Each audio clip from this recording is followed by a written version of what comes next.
versos 1 ao verso 6.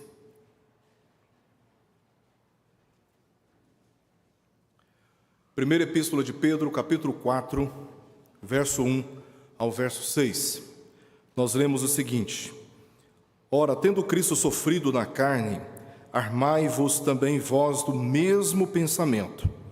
Pois aquele que sofreu na carne deixou o pecado, para que no tempo que vos resta na carne, já não vivais de acordo com as paixões dos homens, mas segundo a vontade de Deus. Porque basta o tempo decorrido para terdes executado a vontade dos gentios, tendo andado em dissoluções, concupiscências, borracheiras, orgias, bebedices e em detestáveis idolatrias. Por isso, difamando-vos, estranham que não concorrais com eles ao mesmo excesso de devassidão, os quais hão de prestar contas àquele que é competente para julgar vivos e mortos, pois para este fim foi o evangelho pregado também a mortos, para que mesmo julgados na carne segundo os homens, vivam no Espírito segundo Deus. Vamos orar? Pai querido, nós te pedimos que pelo Teu Espírito nos dê a compreensão da Tua Palavra. Rogamos, ó Deus, não apenas pelo enriquecimento da nossa mente com o conhecimento dela, mas também rogamos para que sejamos convencidos, moldados, corrigidos, fortalecidos, guiados pela luz da Tua Palavra.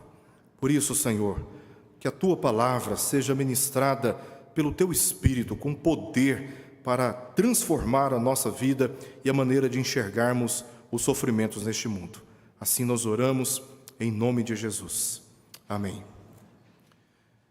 Meus irmãos, muitos dos nossos sofrimentos, não vou dizer todos, mas muitos dos nossos sofrimentos, são resultado das nossas decisões pecaminosas, das nossas condutas pecaminosas. Por isso, sofremos consequências. Mas nem sempre sofremos por causa de decisões erradas e por adotarmos condutas erradas. Muitas vezes sofremos também por causa da condição pecaminosa dos homens em relação a nós.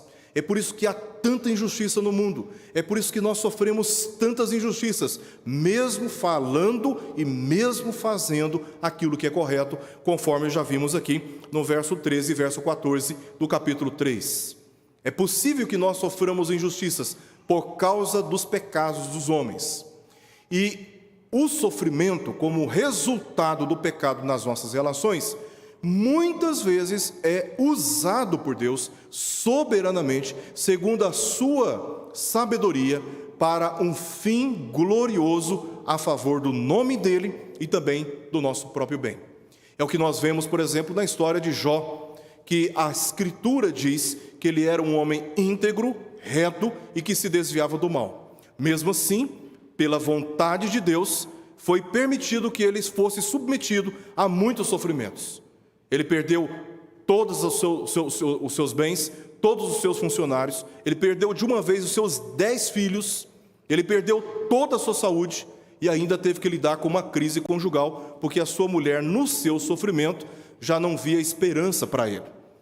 Contudo, por meio de todos estes sofrimentos, lá no final do livro de Jó, no capítulo 42, vemos ele dizendo: Senhor, eu te conhecia de ouvir falar, mas agora os meus olhos te veem. De uma maneira sábia, poderosa e soberana, Deus permitiu que, através daqueles sofrimentos, Jó conhecesse a Deus de uma maneira muito mais ampla, muito mais sólida, muito mais bem definida do que ele conhecia antes dos sofrimentos. E é nesse sentido que nós vemos Pedro nessa epístola afirmando 3 vezes que os sofrimentos, eles podem sim serem usados por Deus para um fim glorioso. Eu peço aos irmãos que voltem a página da sua Bíblia para o capítulo 1. Vamos ler o que diz o verso 6 e o verso 7. Verso 6 e verso 7 nós lemos o seguinte: Nisso exultais, embora no presente, por breve tempo, se necessário, sejais contristados por várias provações. Qual a finalidade? Verso 7. Para que, uma vez confirmado o valor da vossa fé, muito mais preciosa do que ouro perecível, mesmo apurado por fogo, redunde em louvor, glória e honra na revelação de Jesus Cristo. Então Deus usa as nossas provações, os nossos sofrimentos, para confirmar a nossa fé, fortificar a nossa fé, a fim de que o nome do Senhor seja glorificado para sempre. Olha o que diz o capítulo 3, verso 17. Capítulo 3, verso 17. Pedro diz assim: porque se for da vontade de Deus, é melhor que sofrais por praticardes o que é bom do que praticando o mal. Agora, capítulo 5, verso 10.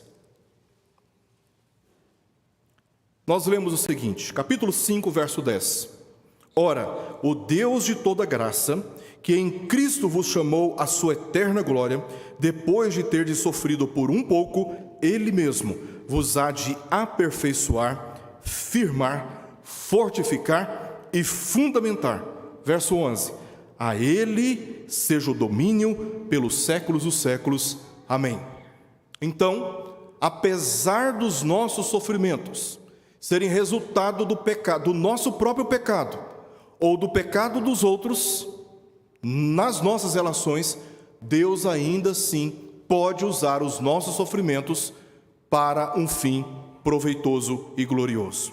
E é exatamente neste sentido que nós lemos aqui a epístola do apóstolo Pedro aos seus destinatários, de que apesar das ansiedades, apesar das dores, apesar das perdas, muitas vezes o sofrimento é útil e até necessário para nos corrigir em muitos aspectos.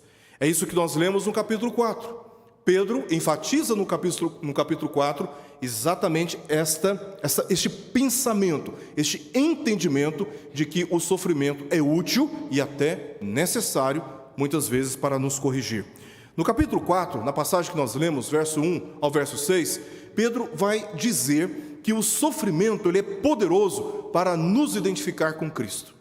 Depois, verso 7 até o verso 11, ele vai dizer como o sofrimento é poderoso para nos unir, para nos tornar mais próximos uns dos outros. E ele termina o capítulo 4 ensinando, a partir do verso 12 até o verso 19, que o sofrimento, resultado da nossa lealdade a Cristo, é motivo de louvor e de glória ao Senhor. E nós veremos aqui, primeiramente, o seu primeiro argumento, no capítulo 4, verso 1 ao verso 6, quando ele enfatiza o sofrimento como sendo útil para nos identificar com Cristo.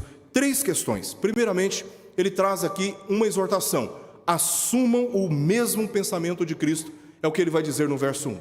Depois, versos 2 ao verso 3, a segunda exortação dele é: vivam de acordo com a vontade de Deus. E ele termina a sua argumentação neste primeiro ponto, versos 4 ao verso 6, afirmando o seguinte: confiem na iminente justiça de Deus. O sofrimento, ele é passageiro na vida do cristão.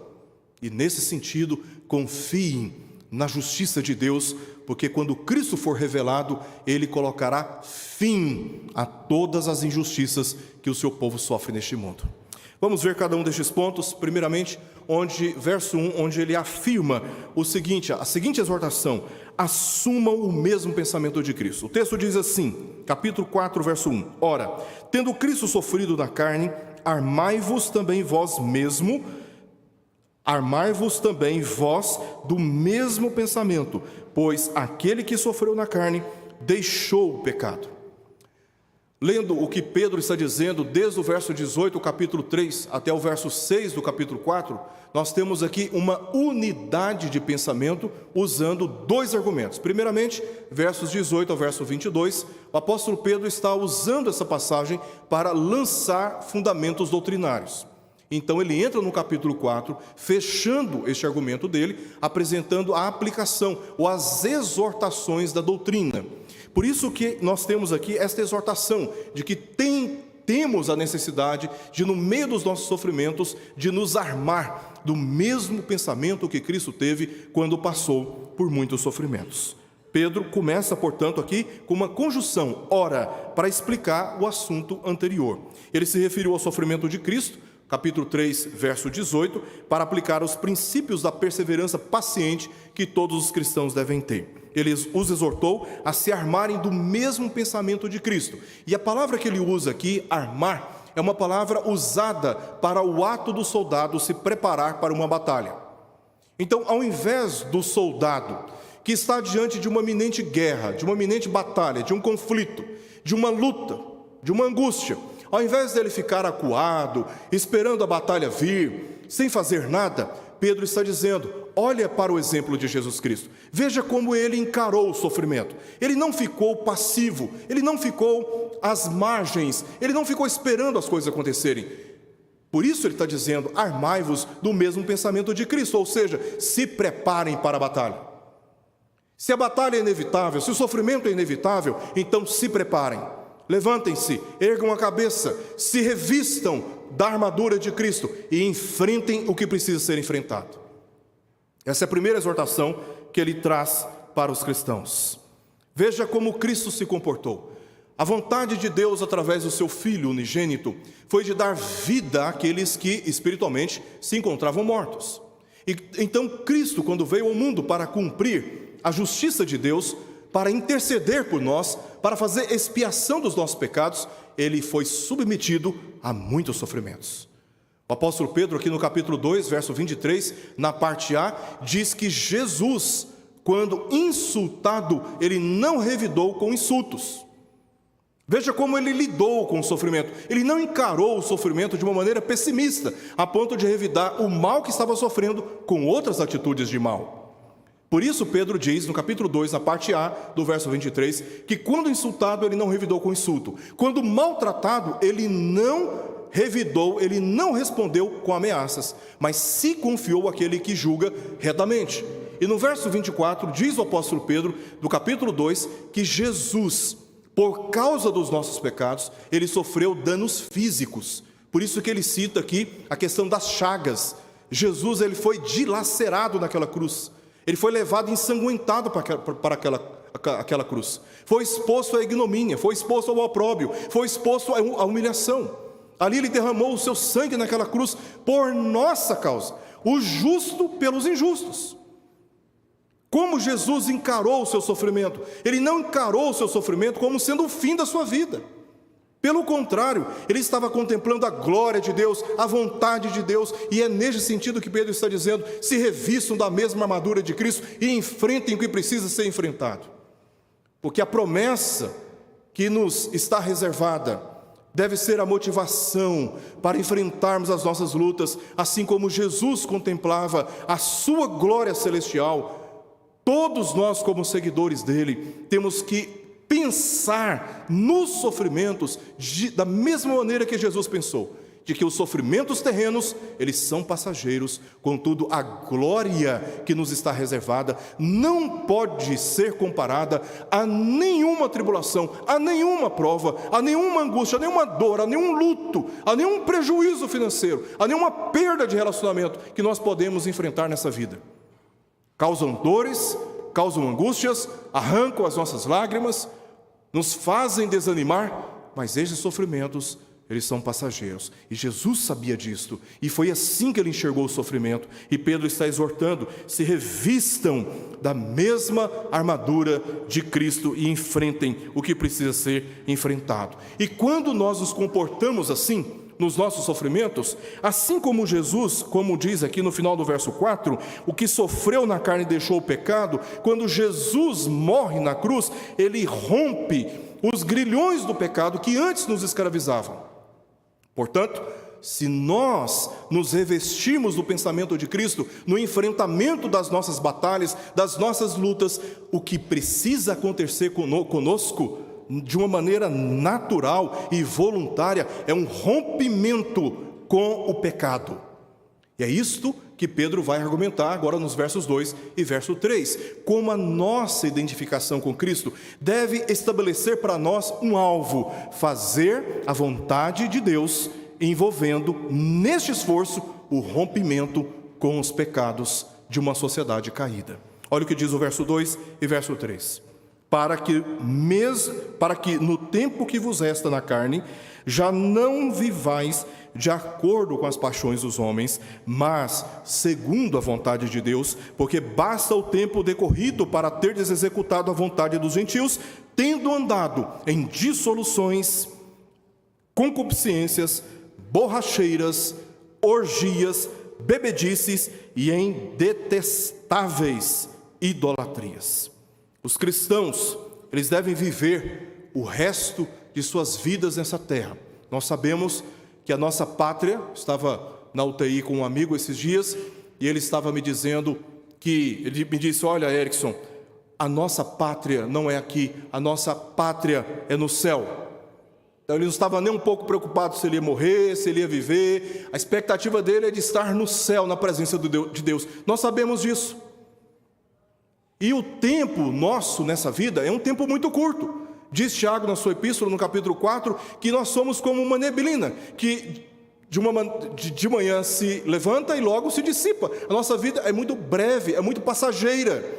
E Pedro está dizendo, no tempo que resta nessa vida, até quando Cristo vier e definitivamente estarmos na plena presença de Deus, com a presença do pecado removida eternamente da nossa carne, da nossa natureza, o tempo que vos resta aqui nessa carne, vocês devem, nesse sentido, viver de acordo com a vontade de Deus, não mais de acordo com a vontade, com as paixões dos homens. Não mais de acordo com as paixões dos homens. Então, Pedro está aqui de uma maneira direta, expondo as trevas do pecado, moral e também religiosa, sobre como os gentios viviam anteriormente, antes de receberem o Evangelho de Cristo. E ele começa uma lista, mostrando os principais pecados ou condutas pecaminosas que eles praticavam, no esforço de atender à vontade dos homens, às paixões dos homens. Ele começa falando sobre dissoluções, que são promiscuidades sexuais desenfreadas. São relações sexuais sem limites, sem critérios, sem fronteiras, sem moralidade bíblica. Dissoluções, concupiscências, que é um forte desejo por aquilo que é moralmente proibido. Borracheiras, embriaguez, você consumir bebida alcoólica a ponto de perder a sobriedade, a responsabilidade, comprometer o seu testemunho, em busca do prazer, você comprometer valores que são muito mais preciosos. Também orgias. Orgias, dentro da cultura dos gregos, eram folias que eles faziam como procissões em ruas públicas, nas quais eles consumiam álcool e tinham relações sexuais em público, em homenagem ao deus Baco, o deus Baco, deus dos gregos.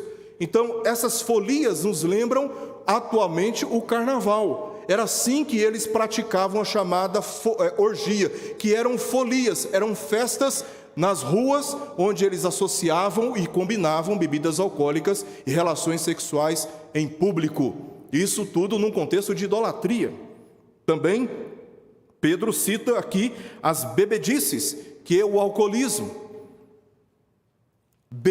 A embriaguez, que é o resultado do excesso de consumo do álcool, é um pecado. O alcoolismo, que é uma dependência do álcool, o hábito de beber bebidas alcoólicas e encher a cara de bebidas alcoólicas, também é um pecado típico daqueles que não conhecem o Evangelho de Jesus Cristo. E Pedro continua dizendo sobre as detestáveis idolatrias. Que detestáveis idolatrias são essas, senão aquelas que os próprios idólatras se escandalizavam? A idolatria, ela era meio que normatizada na cultura pagã, tanto entre gregos como também entre romanos. Mas essas detestáveis idolatrias aqui apontam para práticas idólatras tão excessivas que causavam escândalos entre até mesmo os idólatras. Como, por exemplo, o que acontecia no Vale de Guina, um terreno, numa parte baixa em volta da cidade de Jerusalém, onde eles lançavam ali os seus lixos, onde eles jogavam ali animais mortos, e eles colocavam fogo, aquele fogo ficava ali aceso durante muito tempo. E Jesus faz menção do Guina com referência ao inferno, um lugar baixo de fogo, onde se consumia aquilo que era considerado impuro pela cidade santa. Neste vale, eles, lá no período da Antiga Aliança, historicamente, eles tinham o hábito de consagrar os seus filhos ao deus Moloque. E essa consagração era mediante sacrifício de crianças. Isso era considerado uma prática idólatra tão terrível que até mesmo os próprios idólatras se escandalizavam. Veja como o homem, quando afastado da comunhão com Deus, quando afastado do Evangelho de Jesus Cristo, veja a que ponto ele é capaz de andar. E os destinatários do apóstolo Pedro estavam andando dentro desse contexto, dentro dessa sociedade, concorrendo com essa sociedade, compactuando com esses valores morais e religiosos. Mas uma vez identificados com Cristo, o que eles fizeram foi romper completamente a relação deles com aquela sociedade pecaminosa. Hoje, esses pecados são geralmente populares e aceitáveis, pois a vontade dos gentios é contrária à vontade de Deus, e seria uma tolice a qualquer cristão dedicar o resto das suas vidas, desperdiçar o tempo que lhes resta neste mundo com aqueles que não creem em Cristo Jesus. E isso nos leva ao último argumento aqui de Pedro, no capítulo 4, versos 4 ao verso 7, onde ele está dizendo: permaneçam firmes, porque romper com o mundo, romper os laços e o comprometimento moral com essa sociedade que se afasta cada vez mais da presença de Deus, não é uma tarefa simples. E era por isso que eles estavam sofrendo, porque eles estavam rompendo. A sociedade estava caminhando por um lado, e de repente os cristãos falaram: não, eu não vou para este caminho, eu vou para um outro caminho. Então a sociedade começa a convulsionar com aqueles que, pela sua prática moral religiosa, a denuncia. É por isso que não há comunhão entre luz e trevas, entre Cristo e o maligno. Não há comunhão entre o crente e o incrédulo. Porque os nossos valores são outros, o nosso destino é outro, o propósito da nossa vida é outro, a nossa expectativa é outra, o nosso padrão moral é outro, a maneira de nós lidarmos com a nossa família, com o nosso casamento e com a educação dos nossos filhos é totalmente diferente daquela que se prega e que se impõe no mundo. Então, este rompimento, ele por si só impõe sobre os seguidores de Jesus Cristo um conflito. Em João, capítulo 15, verso 18, Jesus disse o seguinte, nos registros do evangelista João: se o mundo vos odeia, sabei que primeiro do que a vós outros, me odiou a mim. Então, se o mundo odiou a Jesus, nós, por seguirmos o exemplo de Jesus, também seremos odiados. Ou você acha que não? Seremos odiados. E o ódio do mundo se manifesta de muitas maneiras.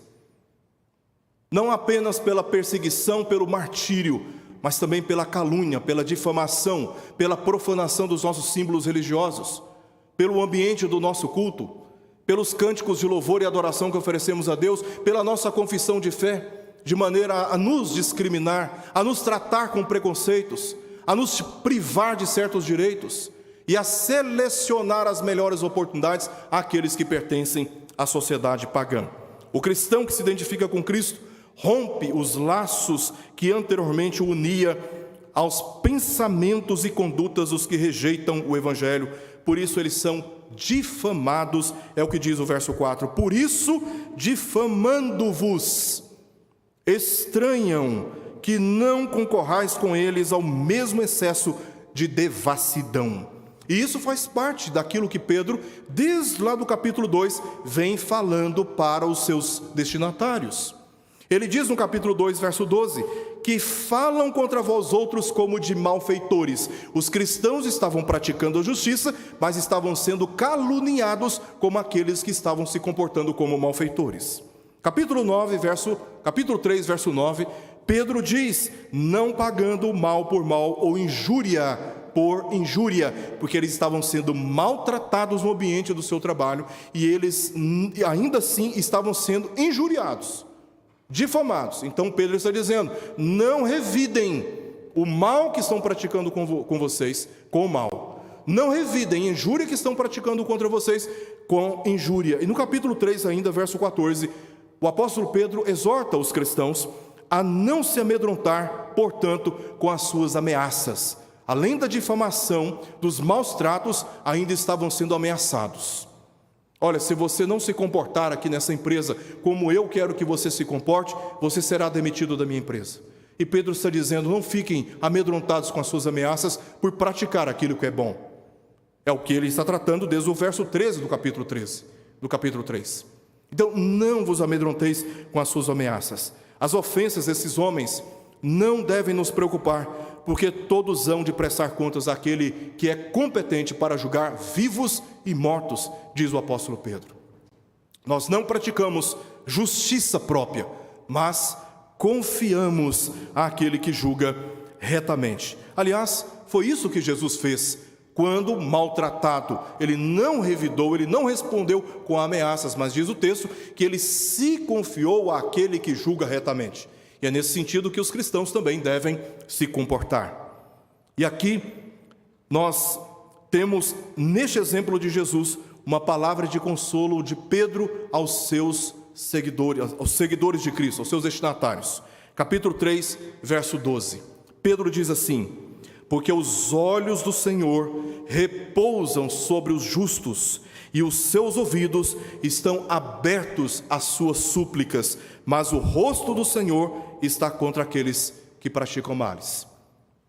Pedro está aqui consolando os seus destinatários com esta certeza de que Jesus, quando se manifestar, ele vingará o seu povo. Ele haverá de ir contra, como o leão da tribo de Judá, aqueles que perseguiram seu povo. Então confiem na justiça do Senhor. Confiem na justiça do Senhor, porque a justiça do Senhor não é contaminada com pecado, com a vingança corrompida pelo pecado que ocupa o nosso coração quando somos maltratados e injuriados. Ele julga, ele é competente para julgar vivos e mortos. Ninguém há de escapar do seu julgamento. Ninguém há de escapar do seu julgamento. E aqui nós chegamos no verso 6, que é um verso bastante debatido entre teólogos, que diz o seguinte: pois para este fim foi o evangelho pregado também a mortos. Antes de tudo, precisamos entender que não há conexão entre estes mortos e os espíritos em prisão que ele cita no capítulo 3, verso 19. São duas audiências, são dois públicos totalmente diferentes, de maneira que não podemos ler este texto pela interpretação que temos do capítulo 3, verso 19, como se houvesse uma segunda chance após a morte. A pessoa morre e há oportunidade de, ouvindo o evangelho após a morte, de se reconciliar com Deus. Isto é uma heresia e não é isso que o texto está dizendo, porque o contexto claramente se refere aos cristãos, não aos ímpios. Pois quando mortos espiritualmente, o evangelho foi pregado, e mesmo tendo sido martirizados pelos homens, e aqui ele usa a palavra necros para se referir à morte destes, é uma morte física, eles literalmente morreram por causa dos homens, por causa da perseguição dos homens. Estes cristãos, antes mortos espiritualmente, ouviram o evangelho e responderam pela ação soberana do Espírito de Deus a este evangelho, e tendo sido convertidos pela graça de Deus, tendo assumido lealmente andar nos caminhos do Senhor, foram perseguidos até a morte por causa dos homens, por causa da sua fé. Mas hoje, diz o apóstolo Pedro, eles vivem na presença de Deus. Eles vivem na presença de Deus. Então, capítulo 3, verso 19, quando ele fala sobre os espíritos de prisão, ali Pedro está falando sobre a proclamação da vitória de Jesus diante dos seus inimigos, como um anúncio prévio do julgamento final que se aproxima. Eles também foram especificamente mencionados como aqueles que foram mortos no dilúvio enviado por Deus, sendo julgados na carne segundo os homens. Então são duas audiências totalmente diferentes. Portanto, o verso 6, ele pode ser parafraseado da seguinte forma: há pessoas agora mortas fisicamente, pois ouviram o Evangelho, creram e foram julgadas pelo mundo por causa da sua fé em Cristo, mas se encontram vivas na presença de Deus.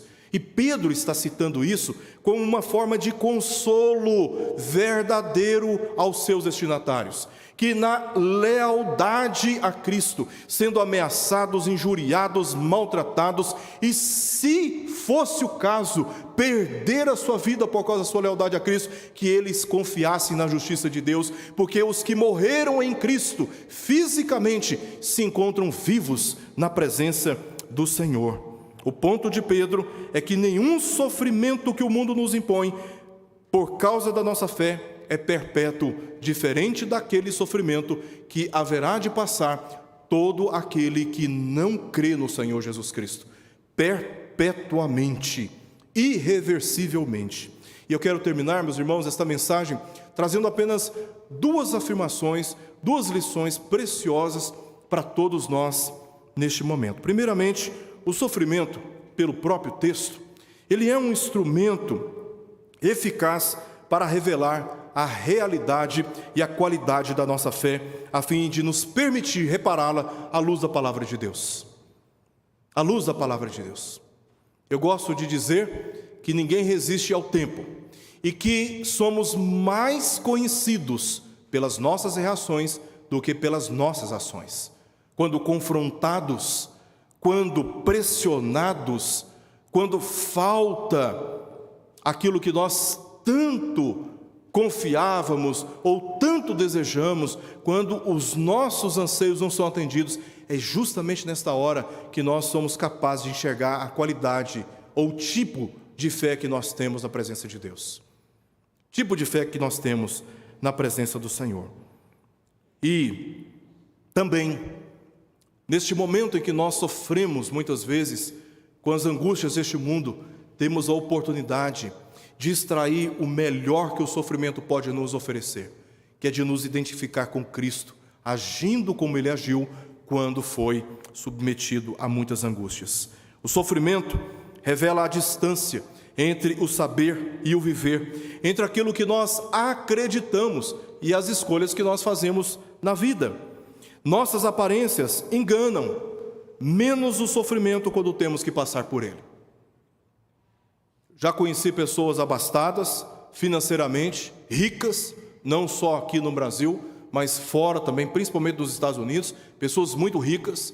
Tive a oportunidade de conhecer pessoas com um currículo muito vasto, bacharelado, mestrado, doutorado e outras pós-graduações.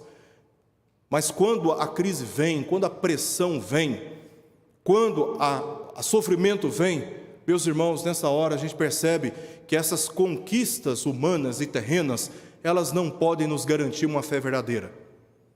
Porque nessa hora a gente percebe como as pessoas, muitas destas, que se escondem através das aparências de posses, de ausência também de posses, de abastado conhecimento, ausência de conhecimento, quando a tribulação vem, aquilo que está lá no profundo da nossa alma e a realidade mais crua da nossa fé vem à tona. E é nessa hora que temos a oportunidade de reparar a nossa fé honestamente e de reconhecer o quanto precisamos de Deus. É quando confrontados. As nossas reações, quando confrontados, falam mais do que as nossas ações. E é nesse sentido que somos aqui conduzidos a pensarmos em Cristo.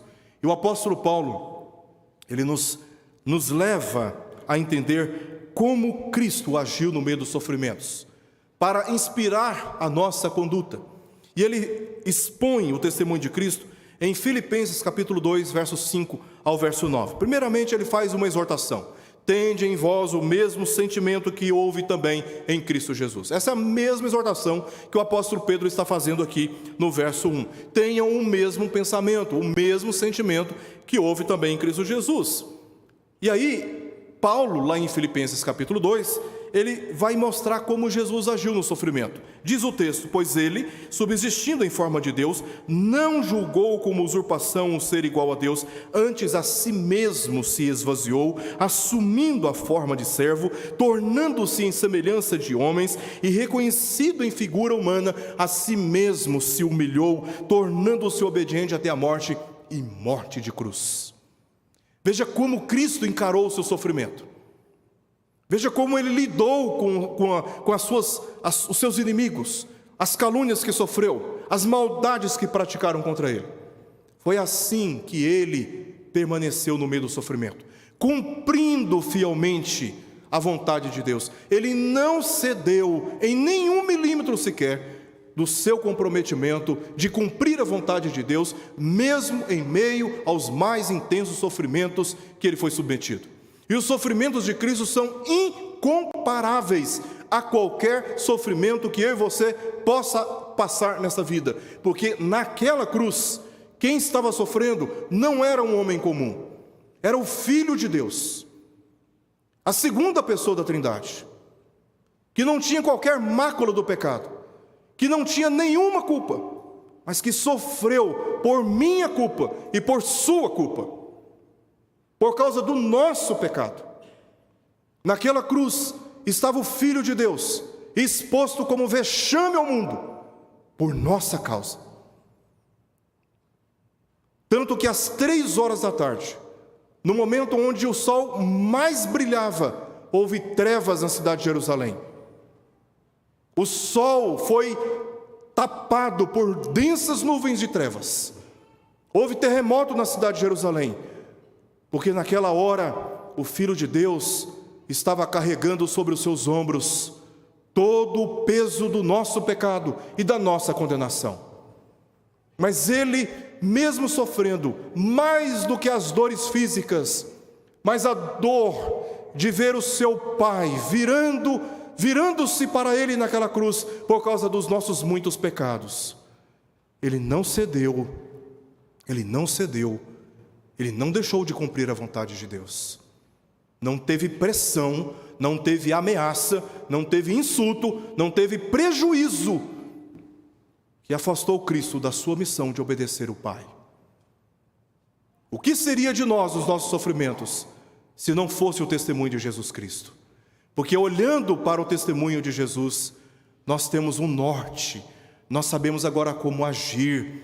E sabe como devemos agir? Armar-nos do mesmo pensamento de Jesus, porque ele naquela cruz, ele sabia a proposta que ele estava garantida.